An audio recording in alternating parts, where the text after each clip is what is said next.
The rain hammered against the floor-to-ceiling windows of the penthouse suite, each droplet racing down the glass like tears.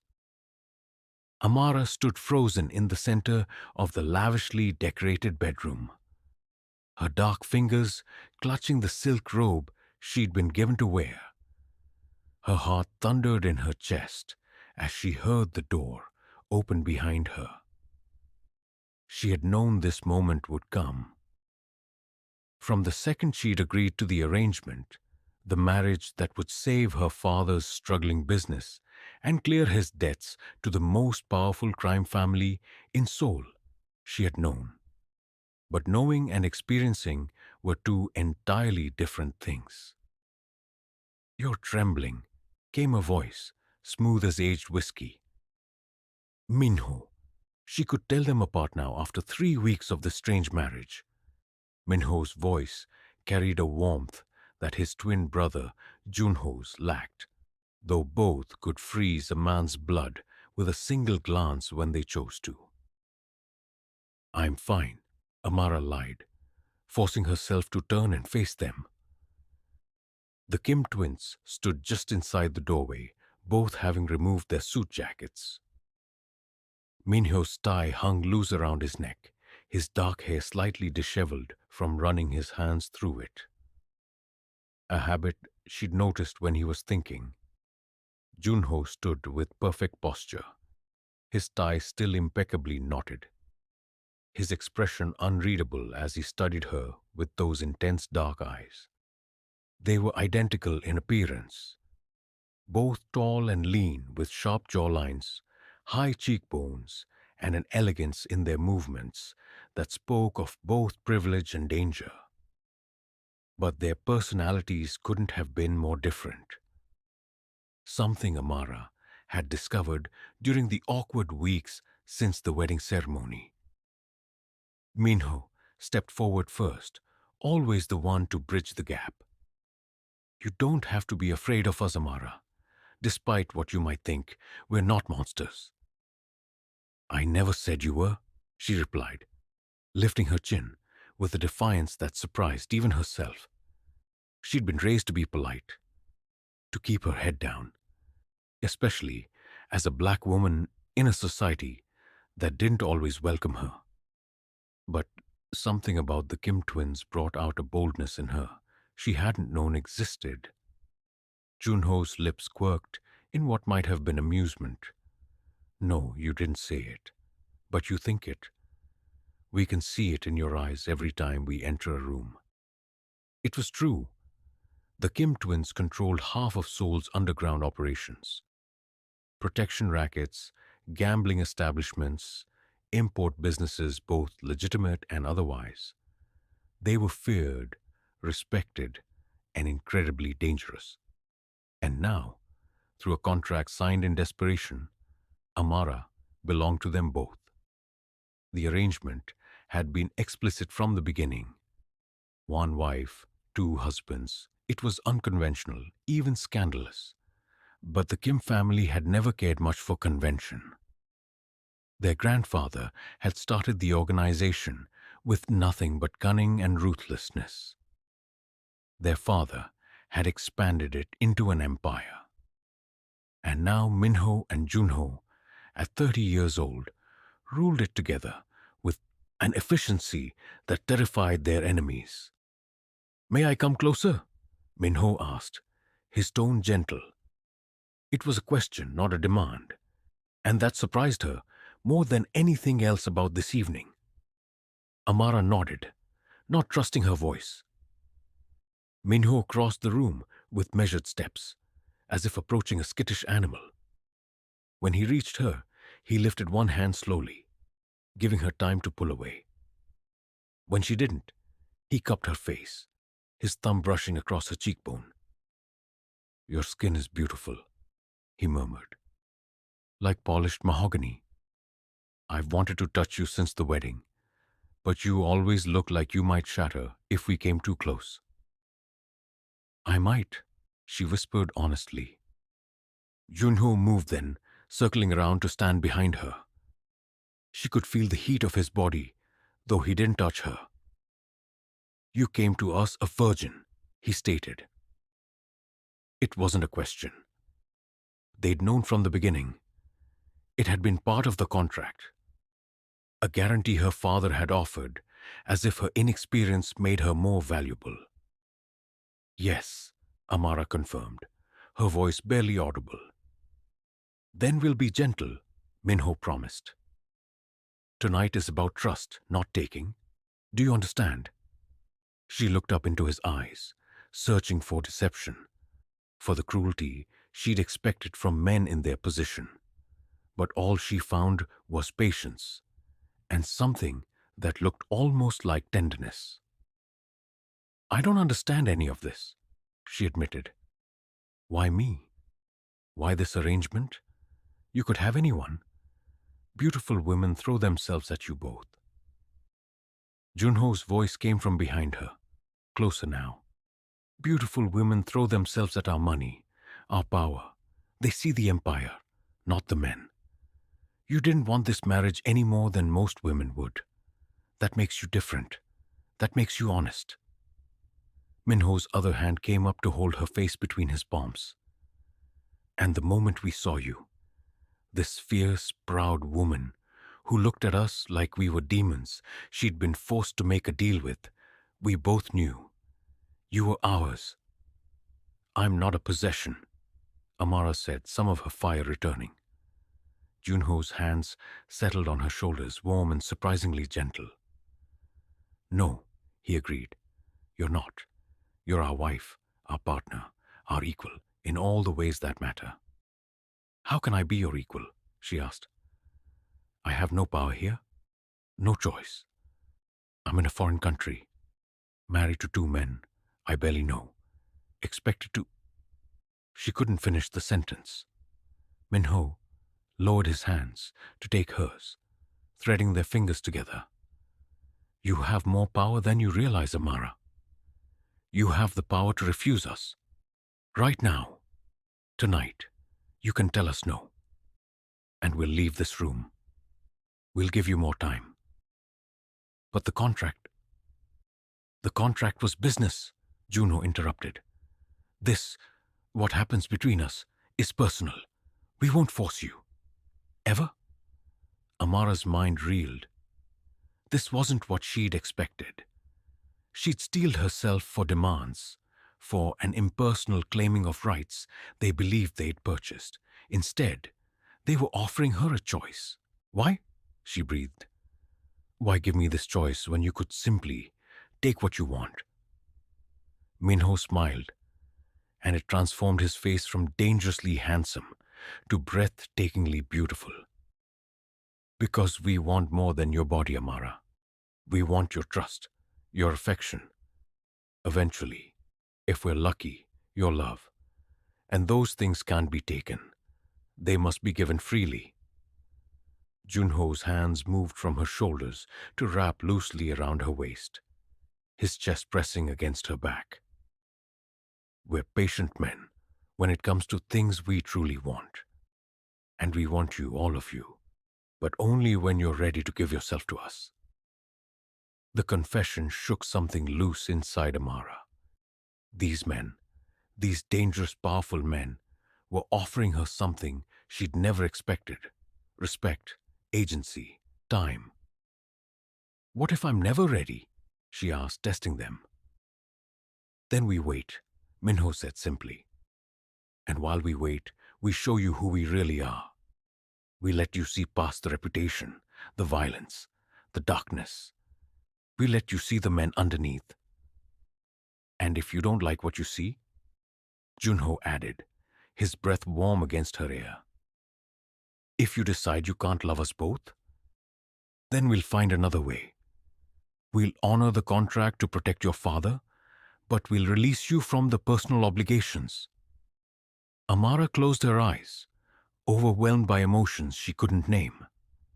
Fear was still there, yes, but it was being crowded out by curiosity, by a strange flutter in her chest that might have been hope, and by something else, attraction. She couldn't deny it anymore. Both men were devastatingly attractive. And their treatment of her tonight was awakening feelings she'd never experienced before. "I don't know how to do this," she whispered. "How to be a wife to one man, let alone two." "Then we'll learn together," Minho said. He released one of her hands to tilt her chin up. "May I kiss you, Amara?" The question hung in the air between them. This was the moment, she realized. If she said yes, she would be choosing to step forward into this strange new life. If she said no, they would respect it, but the distance between them would remain. Amara thought of her father, waiting anxiously at home for news that she was safe. She thought of the alternative, watching him lose everything, possibly lose his life to the debts he couldn't repay. But more than that, she thought of the past 3 weeks living in the Kim penthouse. She'd expected cruelty and found courtesy. She'd expected to be ignored and found herself the center of their attention. Minho brought her coffee every morning, prepared exactly how she liked it, even though he had staff to do that. Junho had his men retrieve her favorite books, shipped from America, when he noticed her reading on her phone. They'd given her her own bedroom, her own space, never pushing for more than she was ready to give. They were terrifying to everyone else, but to her, they'd been almost tender. "Yes," she breathed. "You can kiss me." Minho's smile widened, and he leaned in slowly, giving her time to change her mind. When his lips finally met hers, they were softer than she'd imagined, warm and gentle. The kiss was chaste, questioning, a mere brush of lips that still managed to send electricity racing down her spine. Behind her, Junho's arms tightened fractionally around her waist, holding her steady.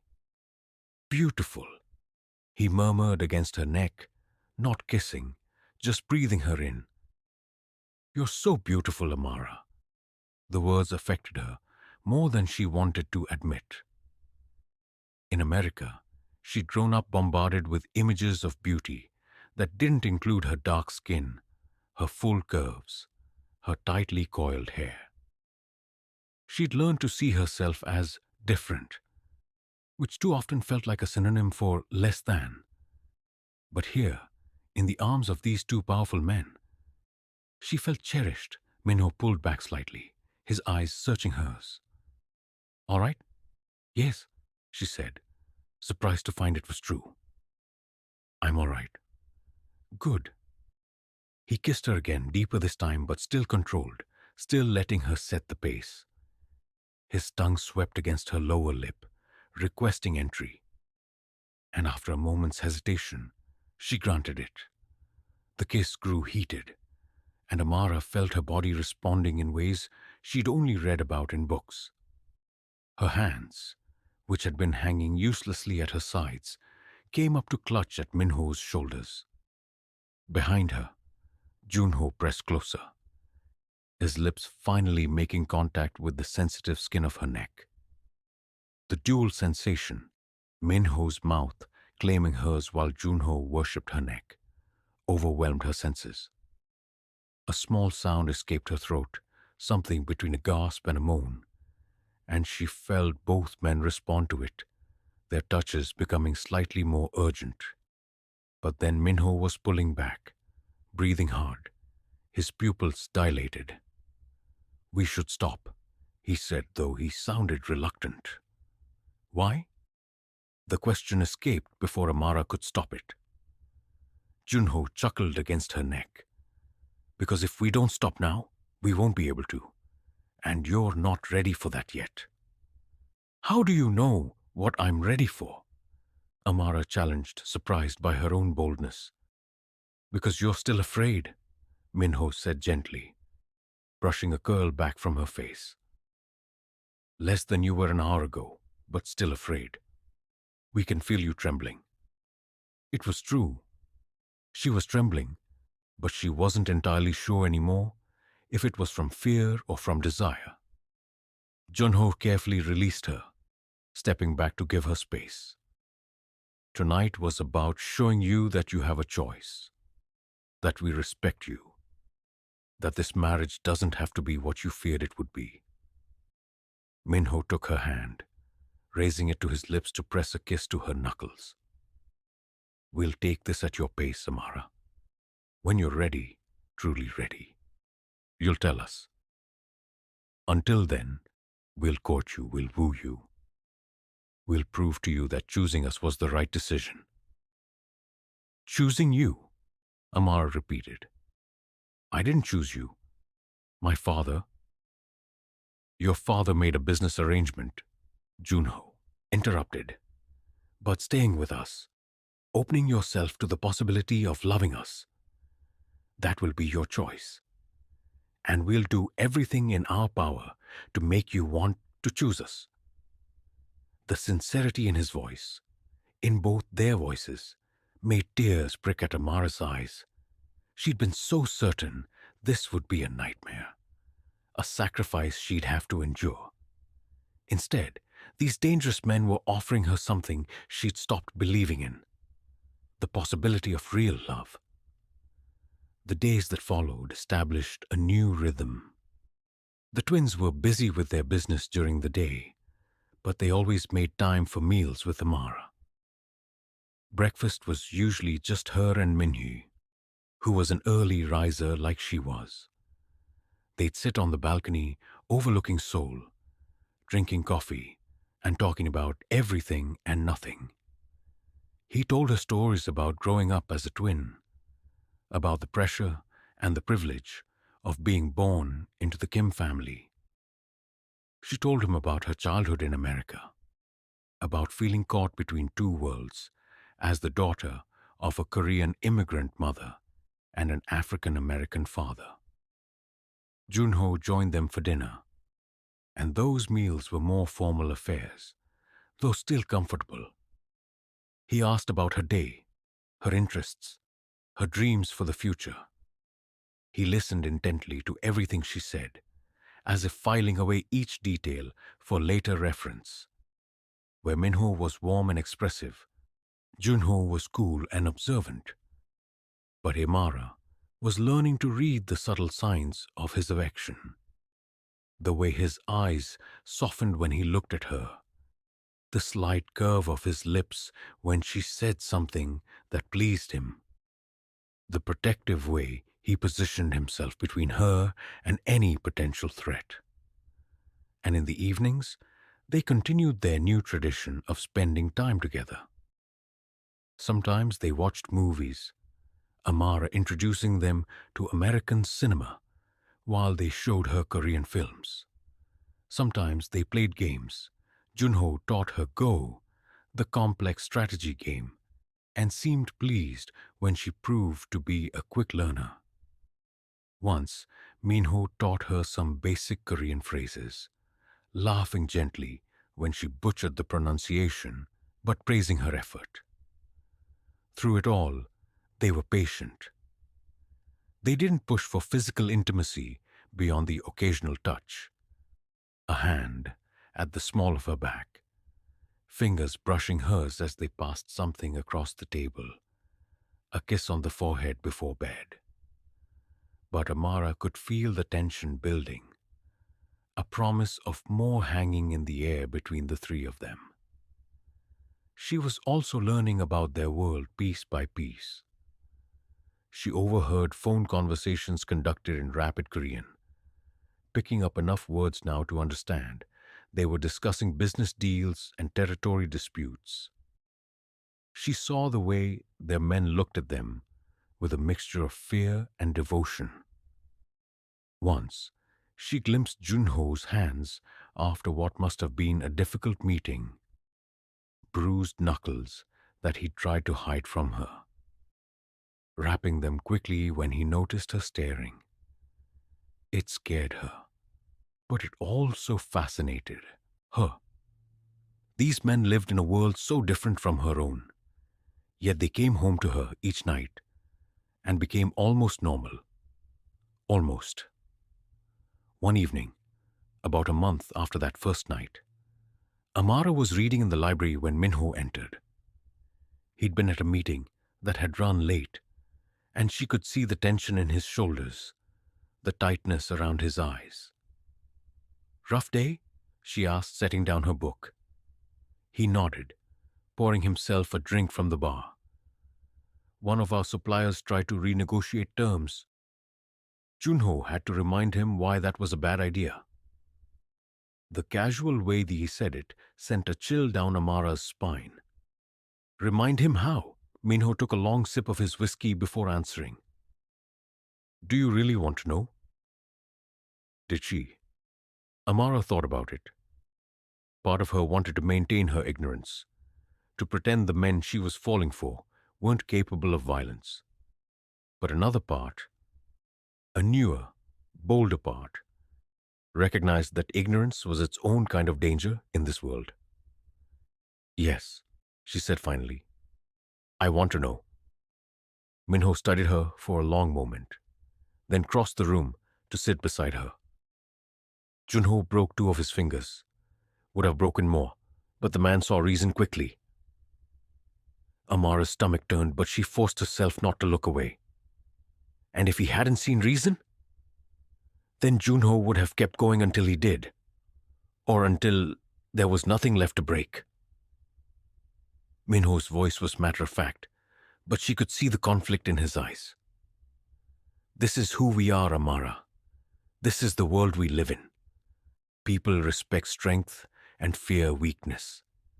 If we show mercy when it's not earned, if we let people challenge us without consequences, we're dead within a week." "I understand," Amara said slowly. And surprisingly, she did. It was a brutal calculus, but one that made sense in their world. "But do you ever regret it? The violence?" Minho was quiet for a long time. "Sometimes," he admitted finally. "Especially when I see you looking at us and wonder if you're seeing monsters. But then I remember that this life, this empire, it provides for thousands of people. Our legitimate businesses employ families. Our protection keeps neighborhoods safe from worse elements. The violence is necessary to maintain the peace." "That's a contradiction," Amara pointed out. "Yes," Minho agreed. "But so is most of life, isn't it? You can be both tender and ruthless. You can build and destroy. You can love deeply and fight fiercely. People aren't just one thing." Amara reached out to take his free hand, noting the way his knuckles were also bruised. He'd been at that meeting too, she realized. "I'm not going to judge you for surviving in your world, but I need you to promise me something." "Anything?" "Promise me you'll never lie to me about it. If you have to do something terrible, if you have blood on your hands, don't hide it from me. I need to know who I'm choosing to love." Minho's eyes widened at her use of the word love, but he didn't comment on it. Instead, he raised her hand to his lips. "I promise. No lies, no hiding. You'll see all of us, the good, the bad, and the necessary evil." That night marked another shift in their relationship. Amara had acknowledged what they all knew was growing between them, and the twins seemed to take it as permission to let their guard down further. They still didn't push for physical intimacy, but they were more openly affectionate, more willing to show vulnerability. Junho, in particular, seemed to relax around her. One night, after a particularly difficult day, he came to her room and simply asked if he could lie down beside her. They spent hours just talking in the darkness, Junho telling her about the pressure of living up to his father's legacy, about the weight of responsibility he and Minho carried every day. "People think being born into power means everything is easy," he said quietly. "But from the moment we could walk, we were being trained, tested, Our father didn't believe in childhood. He believed in preparation. That sounds lonely, Amar said, her fingers finding his in the darkness. It was, Junho admitted. Until now. Until you. The vulnerability in his voice made Amara's heart ache. She'd been so focused on her own fears, her own adjustment, that she hadn't fully considered what this marriage meant to them. They'd been alone at the top for so long, trusting no one, letting no one close. And now, they were trying to open themselves up to her, to build something real, despite all their conditioning, telling them that trust was weakness. I'm here, she said softly. I'm not going anywhere. Junho turned to face her in the darkness. And even though she couldn't see his expression clearly, she felt the intensity of his gaze. Mean that? He said. Please mean that. I do, Amara promised. And she did. Somewhere in the past month, this had stopped being about obligation or debt. It had become about the three of them, about the family they were building together. The moment Amara knew she'd truly fallen in love came 6 weeks after the wedding. She was in the penthouse gym, space she'd started using to work off anxiety, when she heard shouting from the main living area.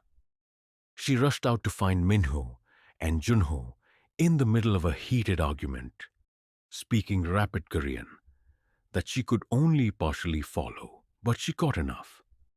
They were arguing about her, about risk, about whether having her in their lives made them vulnerable.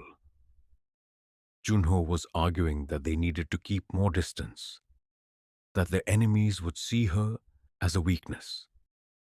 Minho was arguing the opposite, that she made them stronger, that love wasn't a weakness, but a reason to be more fierce, more strategic, more dangerous.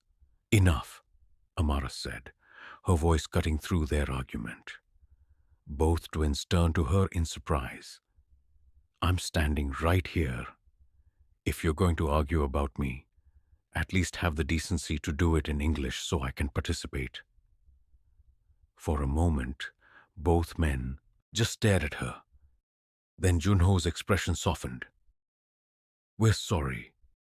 We didn't mean to...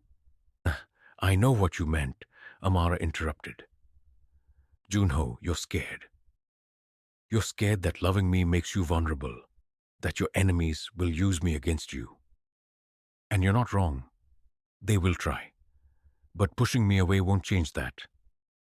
The moment we got married, I became a target. The only question is whether I'm a target you're protecting or one you've abandoned. She turned to Minho. And you're scared too, even if you won't admit it. You're scared that I'll leave, that I won't be strong enough for this life, that choosing to love me was a mistake. No, Minho said immediately. Never a mistake. Then stop arguing like I'm not capable of making my own choices, Amara said firmly. I know the risks.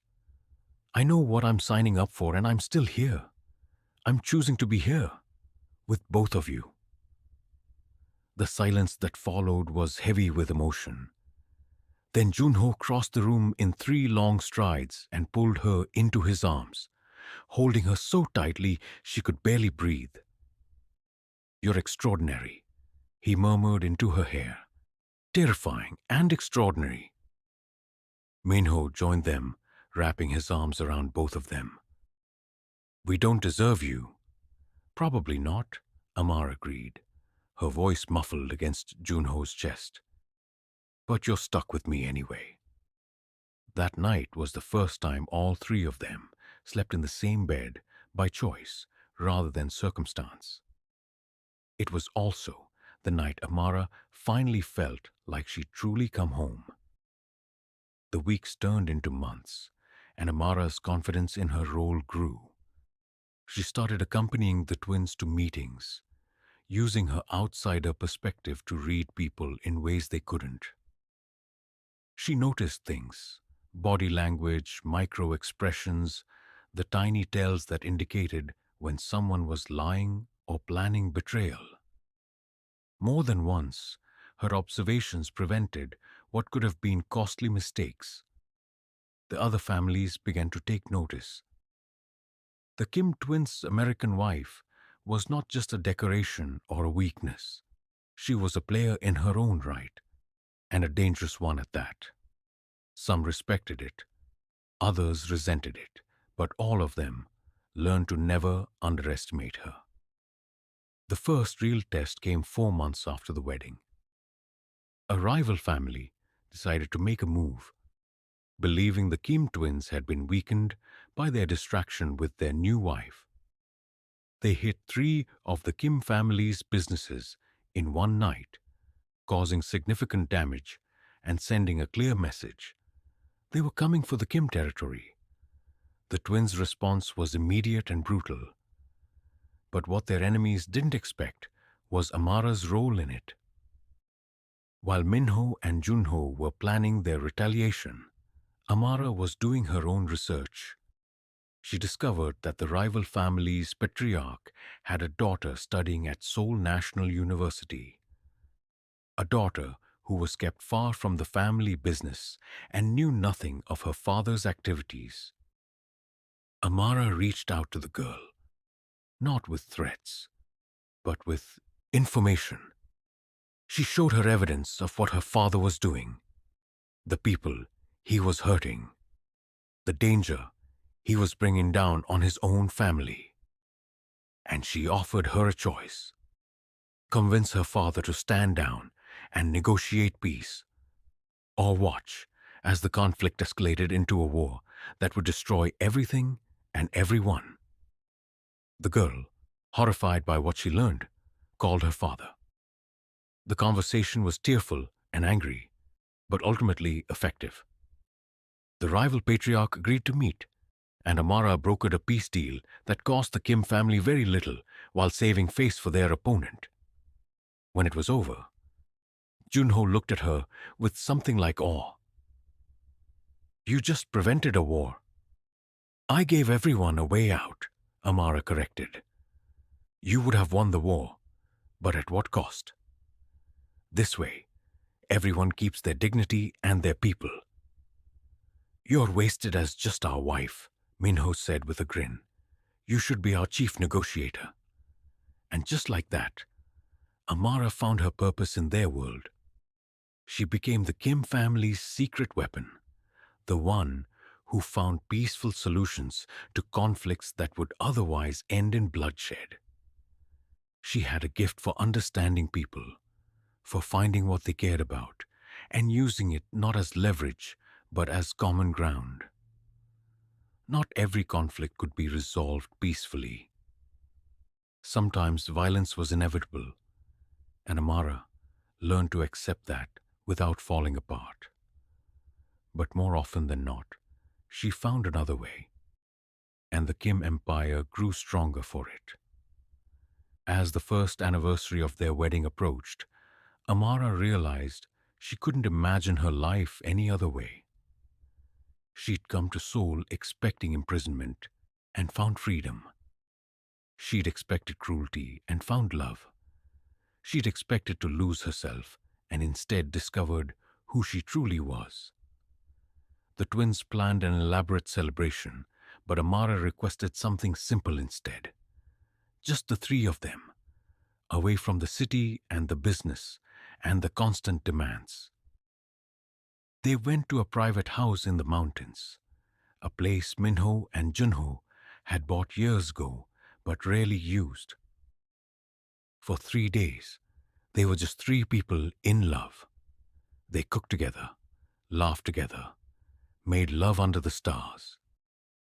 They talked about the future, the children they might have someday, the legitimate businesses they wanted to expand, the legacy they wanted to build that was about more than violence and fear. On their last night there, as they sat around a fire pit watching the stars, Junho turned to Amara with unusual seriousness. "When we first married you," he began, It was a transaction, a debt paid, but you've become so much more than that. You've become the center of everything we are. Minho took her other hand. You make us better, kinder, more strategic, more human. We love you in ways we didn't know we were capable of loving. Tears filled Amara's eyes. I love you too, both of you, more than I ever thought possible. Then stay with us, Junho said. Not because of a contract or an obligation, but because you want to. Choose us, Amara. Choose this life. Choose all of us. I already have, Amara said, smiling through her tears. The moment I stopped being afraid and started being present, I chose you. Every day since, I've been choosing you. And I'll keep choosing you for as long as you'll have me. Forever then, Minho said, pulling her into a kiss. Forever, Junho agreed, waiting his turn to claim her lips. And under the stars, far from the violence and danger of their everyday lives, the three of them renewed their commitment to each other. Not with legal documents or formal ceremonies, but with promises whispered in the darkness, with touches that spoke of devotion, with a love that had been forged in the most unlikely of circumstances and proven itself unbreakable. Years later, when people asked Amara about her unconventional marriage, she would simply smile and say that love came in many forms, that family was what you made it, and that sometimes the most unexpected paths led to the most beautiful destinations. She never revealed the full depth of their relationship, the way three hearts had learned to beat as one, the way love had transformed what started as a business transaction into something sacred.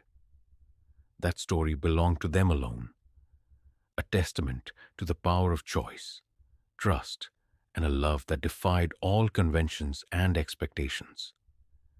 It was proof that even in the darkest worlds, light could flourish, that even the most dangerous men could have gentle hearts, and that sometimes being forced into an impossible situation was the only way to find your true home.